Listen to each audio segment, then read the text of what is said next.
¿Conoces la escritura en su contexto hebreo? ¿Estás seguro que entrarás al primer reino? ¿Sabes lo que es el segundo reino? Aquí encontrarás la respuesta si quieres, pero estas cosas son necesarias. La gente necesita saber el contexto de la palabra. Bueno, hay muchas iglesias por ahí, hay muchos púlpitos y muchas cosas se están haciendo en el nombre del Señor. Después que crean en Jesucristo, bueno, pues no los consideramos falsos, ¿no? Creen en Jesucristo, creen que hay que nacer de nuevo del agua y del Espíritu, y algunos creen hasta en el Espíritu Santo, pero hasta ahí llegan. O sea, hay solamente un bautismo en agua, y el bautismo en fuego como que es algo de los recuerdos, ¿no? No, el evangelio completo quiere decir el evangelio que cree que Cristo es el mismo ayer, hoy y siempre. ¿Estamos? Tenemos que tener ese cuidado porque hay que conocer el contexto de la palabra, que viene a ser el contexto hebreo. Hay que saber lo que significa el primer reino. Porque hay un primer reino, un solo primer reino que es histórico, verdadero. Y es el reino, el milenio de Jesucristo. Y si no tenemos idea de lo que esto significa, ¿para qué te estás preparando? Porque el reino de los cielos sufre violencia y los violentos o los valientes lo arrebatan. ¿Estamos? Entonces hay que entender que hay un primer reino y qué es lo que eso significa. Pero también, después de ese milenio de 1000 años, ¿estamos? Hay un segundo reino. Diga segundo reino. Un segundo reino que usted necesita entender lo que eso es y qué hay que hacer para poder estar inscrito en ese libro de la vida, para que cuando el libro sea abierto, tu nombre se haya inscrito ahí. Porque si tu nombre ha sido borrado o nunca fue inscrito, entonces no habrá resurrección para ti. Resurrección para ese segundo reino. Habrá una resurrección para muertos, eternamente y para siempre. Hay que entender lo que el primer reino es y lo que significa. Hay que entender el contexto hebreo que hemos estado hablando. Por eso celebramos Sukkot, digamos, en cierta manera, ¿no? Con una casita, una choza ahí muy primitiva. Pero es así como Dios lo pidió. Y no celebramos lo otro que la pastora estuvo hablando. Porque no podemos nosotros estar entrando y saliendo en el reino de los cielos. La sociedad ya tiene su reino. Mi reino no es de este mundo. ¿Estamos entendiendo? La sociedad ya tiene al príncipe de este mundo con ellos. Y eso es lo que está en las naciones, en los gobiernos, en la política, en cualquier nación de la tierra. Eso es lo que está en dominio, la sociedad. Pero nosotros no somos de este mundo, aunque estamos en este mundo. ¿Cómo vamos a sobrevivir entonces? Por el Espíritu Santo, no por la religión, obedeciendo con una actitud, que les dije, correcta y con un compromiso. Dios no pide demasiado, su yugo es fácil y ligera es su carga, simplemente que te definas, que te identifiques de una vez donde tú estés, porque Dios está en control. En tu trabajo, tú te identificas quién tú eres. En tu casa, con tu familia, con tu hogar, bajo tu techo, por amor a Dios, si no te identificas ahí, entonces no te vas a identificar en ningún lado. Te identificas con tus hijos, con tus nietos, aunque haya fricción. Estamos, es sencillo, pero a la vez lo podemos nosotros humanamente complicar, porque tenemos residuos y contaminación de la sociedad que nos hace pensar entonces que la familia ya no es lo que era antes, que no seamos legalistas, que hay libertad para que los hijos hagan lo que quieran, y no es así. Si ellos están bajo nuestro techo, en nuestra casa, tenemos una constitución que nos da a nosotros como padres el derecho legal de enseñarles, de decirles, esto está bien, esto está mal. Luego, cuando ya ellos cumplen la mayoría de edad y se van de la casa, pues ya eso es otro asunto. Pero aún así, tú hiciste lo que necesitabas hacer con ellos y Dios tomó, ¿se acuerdan que les dije? Los ángeles están tomando nota. Dios tomó cuenta de lo que hiciste. Y como tú sembraste la palabra, aunque ellos la resistieron, cuando lleguen a grandes se acordarán de ella. Por eso la palabra no se equivoca, no cae en tierra ni retorna vacía. Es necesario entender el contexto de estas cosas. Es necesario saber el primer reino y el segundo reino. Que si tu nombre no está inscrito en el libro de la vida, no va a aparecer en ese libro de la vida. Por lo tanto, no vas a ser levantado para la vida eterna. Pero ya dirás, yo soy cristiano, yo acepté a Cristo, ¿no? Bueno, es que el nombre puede ser borrado del libro de la vida. Pastor, ¿cómo se atreve a decir eso? Claro. No podemos decir que si ya eres salvo, vas a ser siempre salvo, como tú quieras vivir la vida y hacer lo que tú quieras, darle las espaldas a Dios y negar hasta su nombre o aceptar y abrazar las costumbres de las naciones paganas donde Dios nos trajo y donde vivimos. No podemos. Les dije, no podemos estar entrando y saliendo. Hay pecados o un pecado en esencial, podemos identificar que puede hacer que un cristiano, su nombre, sea borrado del libro de la vida. ¿Cuál es ese pecado? El pecado contra el Espíritu Santo, que el equivalente a eso hoy es lo que el apóstol Pablo dijo. Ese es el pecado de la apostasía. Negar su nombre y volverse atrás. Eso, amados, puede hacer que tu nombre sea borrado del libro de la vida. Si con esto no vas a dormir quizás ya tan tranquilo, es mejor saber la verdad que estar pensando o dependiendo de cosas que no es lo que dice la palabra, porque la palabra de Dios es la misma, la suma de su palabra, toda ella es la verdad. Y si en el libro de Apocalipsis Jesús le dice a una de las iglesias, guárdate de no manchar tus vestiduras, amén, para que no borre tu nombre del libro de la vida. Entonces quiere decir que el que inscribe el nombre en el libro lo puede borrar, pero no es cualquier cosa, ¿no? Es la apostasía. Tenemos que entender estas cosas, porque la apostasía es lo que ahora está creciendo como un pulpo con sus tentáculos por todos lados. Está poniendo, digamos, cerilla. ¿Saben lo que es la cerilla en los oídos? El wax. Está poniendo wax en los oídos de la gente. Está poniendo cataratas en los ojos de la gente. Y no estoy hablando en términos físicos ahora. Estoy hablando en términos espirituales. ¿Cómo lo sabemos?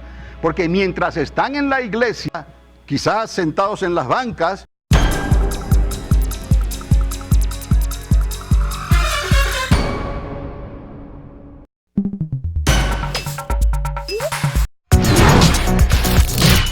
están ahí, pero no están aquí. Sus oídos tienen que wax y sus ojos tienen que cataratas. ¿Por qué? Porque resisten la palabra de lo que Dios quiere hacer por tu propio bien, por el bien de tu hogar, de tu familia, de tus hijos. Y entonces ocurre el viejo proverbio, ¿no? Pues quieren apedrear al mensajero, ¿no? Y aquí yo no tengo ninguna culpa de esto. Yo simplemente estoy pasando el mensaje y en ti queda, ¿no? Sea que le guste o no le guste la manera en que se oye o se suena o se transmite el mensaje, esto no tiene nada que ver, en realidad tiene algo que ver, pero no es todo, porque los ángeles están tomando nota. La fe viene por el oír. Tú escuchaste, si te gustara o no, lo escuchaste. ¿Está en la conciencia primera o está en el subconsciente? Lo escuchaste, lo recibiste. Entonces tendremos que darle a cuentas a Dios por eso, porque yo lo dijera y porque usted lo escuchara con la intención, queremos, de que lo reciba y haga algo al respecto. Porque esa es la única manera que tu actitud va a ser cambiada. Yo no puedo cambiar tu actitud. Y luego te toca a ti entonces poner las prioridades en su lugar y dejarnos de me gusta o no me gusta, me cae o no me cae, es que eso es demasiado anticuado, es que eso no está en la Biblia. Mire, sí está en la Biblia. La suma de su palabra es la verdad.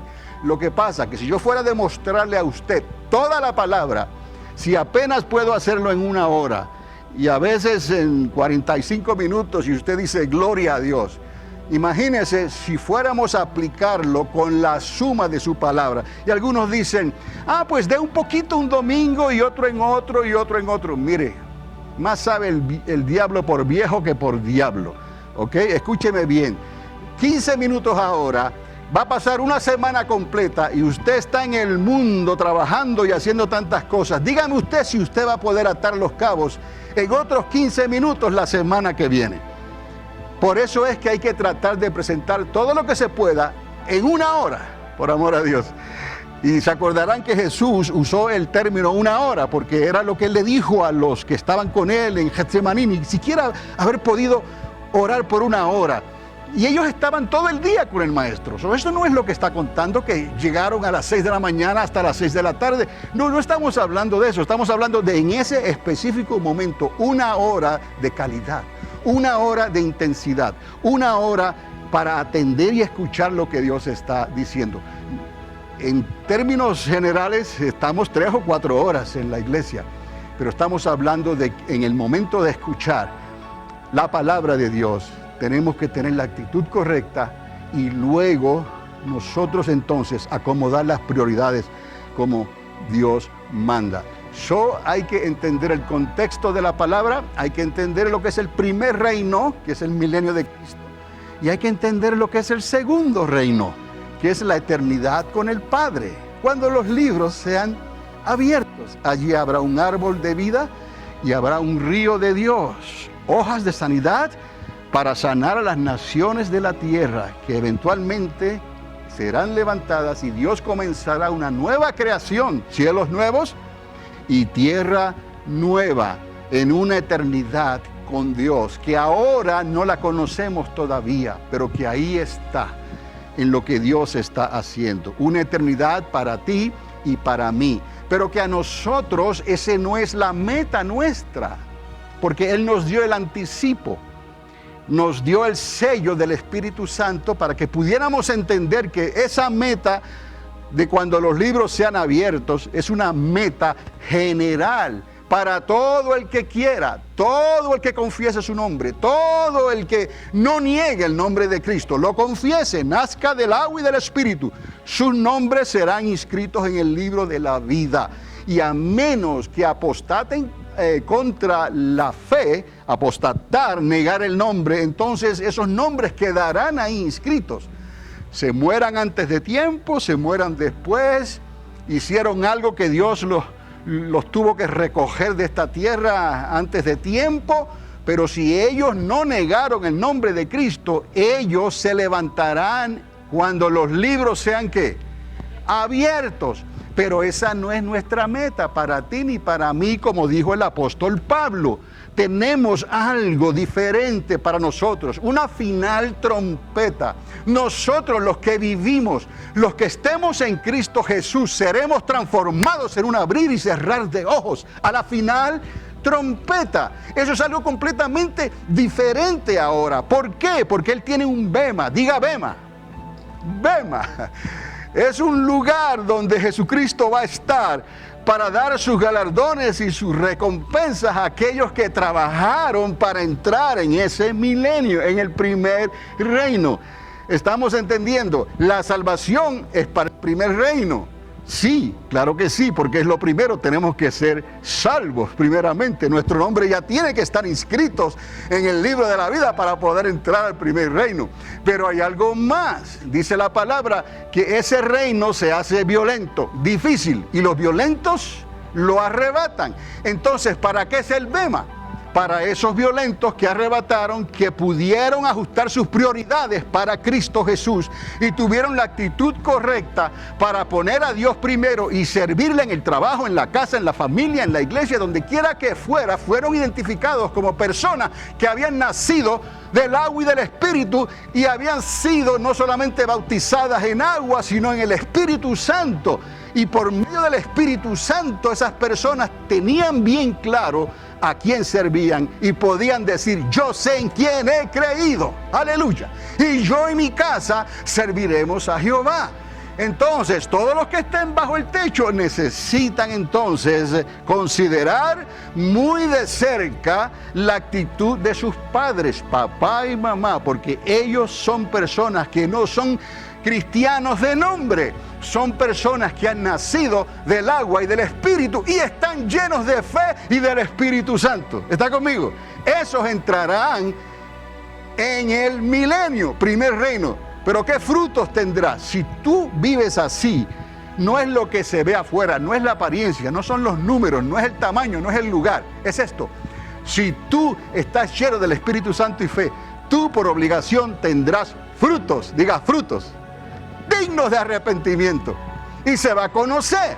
No es palabra nada más, no es cuando te están mirando, es cuando estás, por cierto, en el lugar más secreto, más íntimo, más oscuro. Ahí tú tienes que brillar y Dios está tomando nota. Ahí se sabe si de verdad tienes las prioridades ajustadas, si de verdad tu actitud es correcta, porque sabes claramente que el pecado te separa de Dios.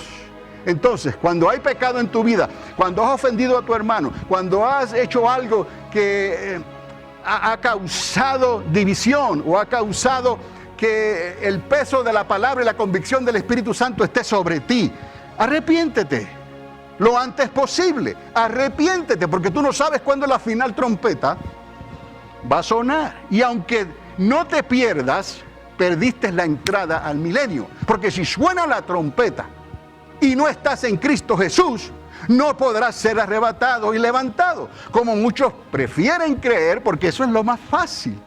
Se dice que la distancia más corta entre dos puntos es una línea recta.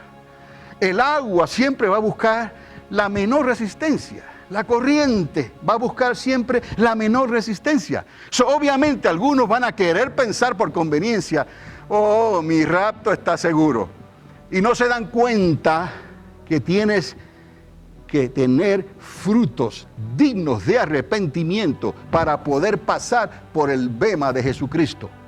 Y si no tienes esos frutos, si no estás en Cristo Jesús, cuando eso ocurra, no te vas en esta, te irás en la otra, pero en esta no te vas. Y entonces, todo lo que hicimos, ¿para qué? Porque mi deseo era entrar en el milenio. Si solamente tú quieres entrar al segundo reino, a la eternidad con el Padre, pues dile a Dios que antes de que vaya a venir la apostasía más fuerte, cuando estés durmiendo, Señor, llévame. Pero mira las deudas que vas a dejar, mira todos los problemas que vas a dejar con tu familia, mira todo el sufrimiento, las lágrimas y todo lo que vino que no era necesario. No tenías que irte. Si hubieras querido batallar, si hubieras querido resistir al mundo y ser valiente, esforzarte y violento, entonces Dios te hubiera aguantado, te hubiera mantenido como buen soldado de Cristo Jesús. Has peleado la buena batalla, has guardado la fe, has llegado al final de la carrera. ¿Estamos? Esto es algo que en realidad, si nos damos cuenta de las palabras que dice ese corto anuncio ahí, el contexto hebreo es necesario. Si no tiene el contexto hebreo, esto va a entrar por un oído, va a salir por el otro. Si no sabes lo que es el primer reino, te vas a quedar sentado pensando de la misma manera. Si tampoco conoces lo que es el segundo reino, entonces cualquier cosa puede pasar contigo. No, amados, estamos llegando a un tiempo que tenemos que vivir de una manera intensa, aunque no parezca, pero dentro de ti hay un torbellino, ¿sabes lo que es un torbellino, no? De ansiedad y de deseo para decir como decía el profeta, hay un fuego intenso, interno, dentro de mí que no lo puedo soportar, ¿no? Así vivían los profetas. ¿Acaso somos nosotros mejores que los profetas? No. Cada uno de nosotros somos príncipes, sacerdotes, profecías de Dios están dentro de nosotros, no porque seamos nosotros más lindos que nadie, ni porque nosotros sepamos más que nadie, sino por la pura gracia de Dios, porque el Espíritu Santo está en nosotros. Hay un espíritu de profecía dentro de ti y de cada uno de nosotros. Hay sueños, hay visiones, ¿no? Hay cosas en momentos dados que Dios te advierte de un peligro.